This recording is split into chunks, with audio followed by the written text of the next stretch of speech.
round trips a year, 2,000 flights, millions and millions of miles. Maybe this is my subspecialty that I've developed over the years. But I do find a couple things interesting. First, I want to shout out to Northwest Orient Airlines, long gone, the only airline that publicly supported my effort to ban smoking on airplanes. Air Canada had already done it, but the majors would not. They were afraid to take the heat, and they were glad when it finally passed. But the thing that I found interesting, and Mr. Biffle just referred to it in his answer to Senator Lee's question, is the one element that I'd like to discuss for a moment.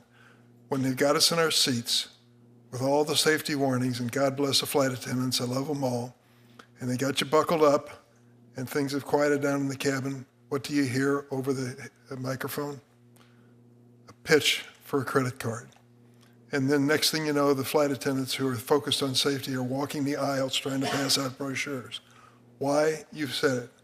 For many airlines, there's more money made on the rewards and loyalty program than on air operations. In fact, these planes are flying banks with Visa and MasterCards in them, and the airlines make their money off of the loyalty programs.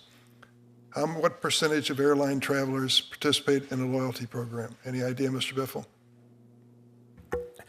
I don't know the national average, but I can tell you that, dollars per passenger. I mean, we have a program ourselves, but it's a few dollars a passenger. The big airlines are $25 to $40 a passenger is generated from credit card revenue. It's massive. 82%. 82%. Airline passengers participate in a loyalty program. Oh, sure. Yep. What kind of regulation, what kind of law is there that regulates the frequent flyer programs so that the airlines can't just dump your miles that you accumulated over years and years? It's a trick question. There is none. Yeah. So I introduced a bill called the Protect Your Points Act, which just answers the basic questions. I'm going on my way to save up all these frequent flyer miles. Are they worth anything? Can they cancel them all tomorrow? Do they owe me anything? Or do they have any value to them? For a lot of people, this is a big investment. They make a decision on when and whether they're going to travel based on whether they can use miles or win miles in the process. What does it do to your competition with Frontier? Well, so it helps us to a degree, but it harms us in that we just don't have the scale, right? So if I had access to the big airlines networks, the same credit card someone used would get them more places they could fly, as an example. We are doing things to innovate, like we're introducing a first-class seat so people can get upgrades and so forth. But again, I just don't have the scale, so I don't get that benefit. Again, I made the comment a while ago, people will get much more value from my card, but I'm small, so it's hard to convince people and market it. Once you get into that behemoth status, it's hard to stop that kind of momentum. I've learned the hard way what it takes to get your name in lights at DCA. Just introduce a bill that addresses the interchange fee and the swipe fee on credit cards.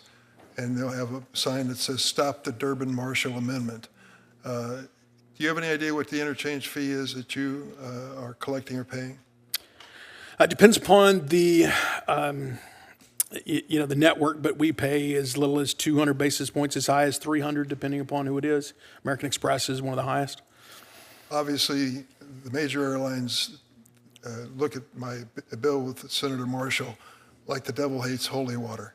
The idea that there would be some competition on the swipe fee or interchange fee. And that's to the benefit of consumers, ultimately, if we can do it.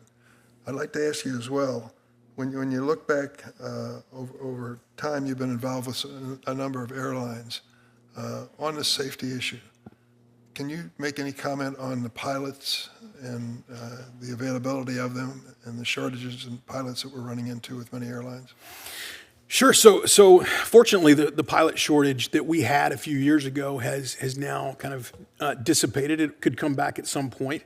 I think the main concern we should have with pilots is the availability of quality training and so forth. And there's a lot of data-driven things that we can do and simulations that can get them there. And I think we should spend time looking at the data we have, even once they're on the line. And because you've got FOQA data as an example, where you can monitor bad habits of some versus others. I mean, we can, in every one of these incidents, take the Colgan incident and many of the others, there were plenty of predictors. Had you been following those pilots before, you would have seen that these habits were there before. And so a simple 1,500 arbitrary rule is not how you get it. There are data-driven approaches that you could do to improve safety with pilots. Thank you. Thanks, Senator Booker. Senator Hawley will be up next, but since we've had a couple of question rounds now, we've had some focus by the smaller companies. Ms. Pinkerton, if you wanted to respond to the smaller carriers before we turn to Senator Hawley, and I'd be happy to let you fill in here. If not, we'll catch you in subsequent rounds. No, I'm happy to address the gate access issue. For example, that is certainly something, A4A represents large carriers and some smaller ones, and we've heard from smaller carriers about gate access issues. I think, though, it's important to remember, number one, it's the law that airports must provide access to new entrants. And there are a number of mechanisms that enable that to happen. So if you're going to take a federal grant, you have to provide access. Many airports are required to file a competition plan where they have to spell out exactly how they are going to provide access. And then Mr. Biffle mentioned the lease agreements.